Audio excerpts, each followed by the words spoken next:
قرآن مجید پہ نگاہ کی جائے تو صاف لفظوں میں امن کا درس دیتے ہوئے قرآن نے فرمایا من قتل نفسا بغیر نفس او فساد فکانما قتل الناس جميعا ومن احیاها جميعا، جس نے بھی ایک شخص کو بھی بغیر کسی وجہ کے قتل کیا،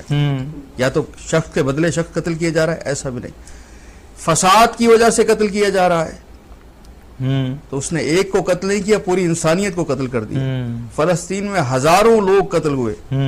وہ تنظیمیں کہاں ہیں جو انسانی حقوق کی علم برداری کا دعویٰ کرتی ہیں؟ وہ لوگ کہاں ہیں جو یہ باتیں کرتے ہیں کہ انسانیت ماری جا رہی ہے؟ جانوروں تک کی باتیں کرنے والے موجود ہیں، مگر جب انسانوں کی قتل و غارت گری کی جا رہی ہے تو سب خاموش ہے۔ سوال یقیناً کیا جائے گا، پوچھا جائے گا بروز محشر کہ تم اقتدار کی کرسی پر بیٹھ گئے اور تمہارے ہوتے ہوئے مسلمان مشکلات کا شکار تھے۔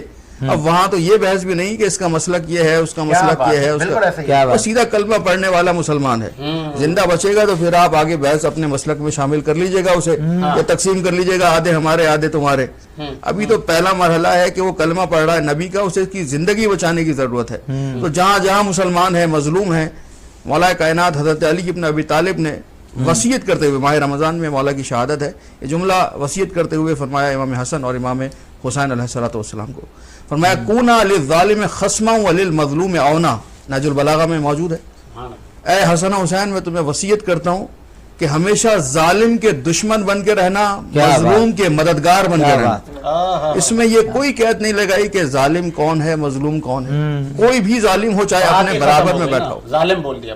بول دیا، جامع لفظ استعمال کیا کہیں کا بھی ہو۔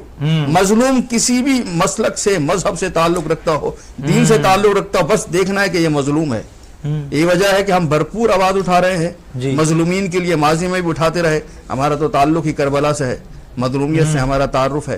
تو اس کے لیے مزید آواز اٹھاتے رہیں گے اور دعا بھی کرتے رہیں گے کہ پروردگار عالم مسلمان